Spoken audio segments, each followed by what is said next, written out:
next level down, we have the popular press. The CNNs, the New York Timeses, which, yes, some of those science writers have worked on this beat for years and understand what they're talking about. But I think most scientists in this room would agree that one of the biggest complaints about the popular science press is they often get it wrong. They assume that correlation equals causation. They state that preliminary findings are fact and have been proven scientifically and thus must be taken as the gospel truths. And then we have sort of the bottom layer, which pre-internet was probably the zines, the crazy guy on the street handing out pamphlets, you know, the conspiracy theory magazines, which, yeah, they did exist. People did read them. Now that has been replaced by the internet and blogs. So, yeah, it makes these things much more accessible. It's much easier to find the Holocaust deniers and the climate change deniers and the creationists and the anti-vaccine people. But it's not just on the internet. I mean, hell, Jenny McCartney is a published author. You can go into any bookstore in Harvard or anywhere around the country and find her books in which she will tell you that vaccines cause autism. But I want to argue that the rise of the internet actually is better than the pre-internet world because it brings these things to light. It lets you, the informed scientists who know what you're talking about, actually engage with these people, find out what they're saying, and in some ways go on to refute it. And I think that is the strength of the internet. We recently had a conference just down the road at Harvard Law School talking about journalism's digital transition. And one of the panels that we had was looking at this question of commenters and, you know, the riffraff on the internet. And what we called it was managing online communities, anonymity, privacy, and defamation, oh my. But we chose the term online communities for a very specific reason. And it's because if there is any doctrine that you can get out of the Berkman Center, it's that the strength of the internet is the ability to build these communities, to go from the traditional media, which was a one-to-many paradigm, and instead move to a many-to-many communication medium. And so I want to argue that to be responsible bloggers, what you should be focusing on is that aspect of community. And I want to argue that there are two ways to do it. The first, Amanda mentioned the power of Google. You know, it's very easy, if you know exactly what you're looking for, to go to your bookmark and read just what you want to read.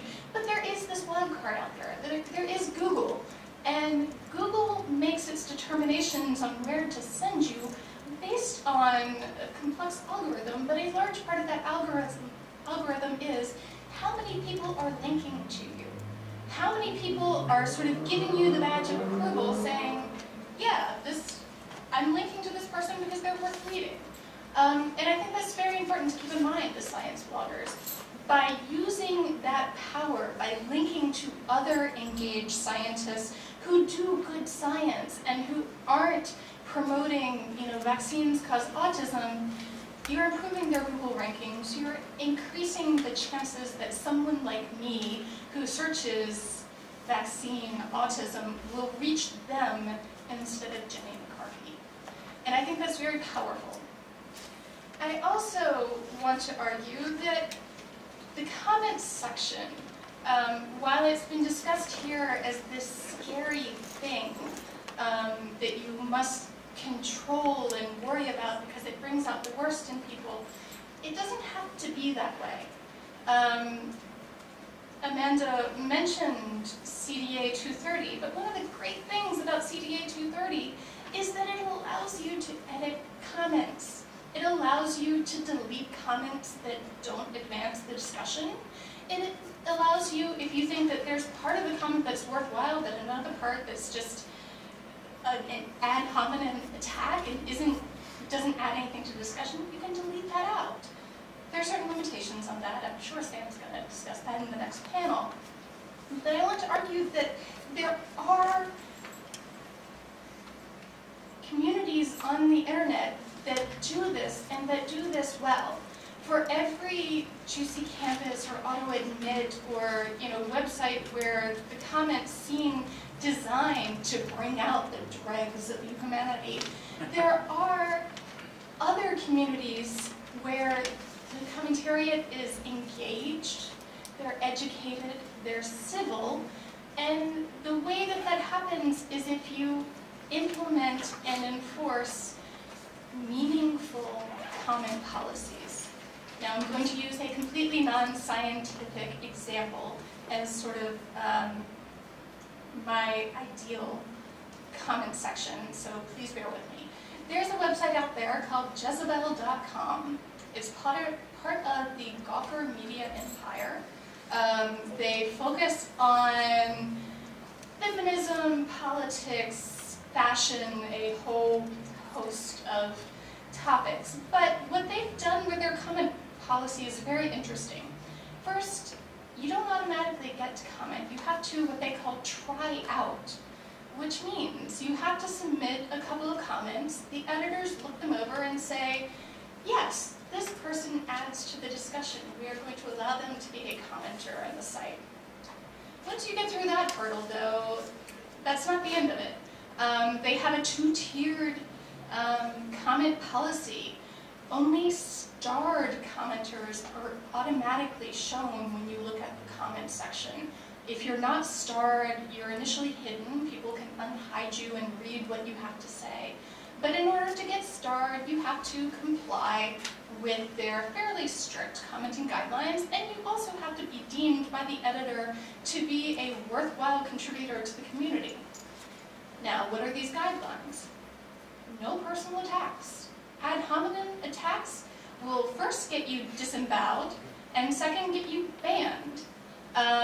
And you have to be on topic, things like this. And so I would argue that there are ways to set up communities that do exactly what we want to do, that foster scientific discourse among the public that's at a higher level than some of the fears that have been expressed here. And I see I'm out of time. So.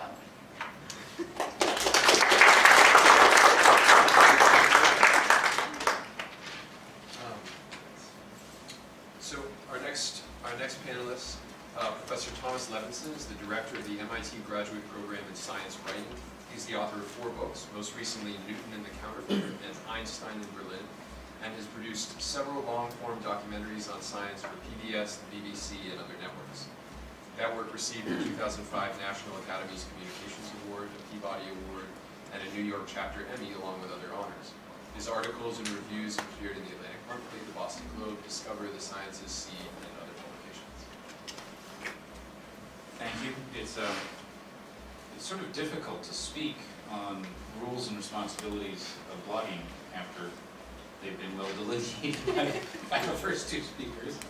I do blog actually. I have a blog called the Universe Square Blog, and have spent some time trying to think what my own rules of the road would be, and what I should be doing, and how I should be avoiding legal jeopardy and all that sort of stuff.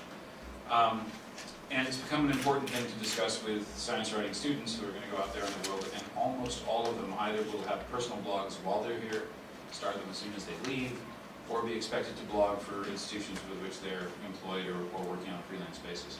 So it's a big part of the daily life of modern science communication. We get told by our students and by their employers that this is stuff that they need to know. That said, when I was asked to join the panel and saw the titles, Rules and Responsibilities, I thought, I couldn't imagine a worse person to speak on this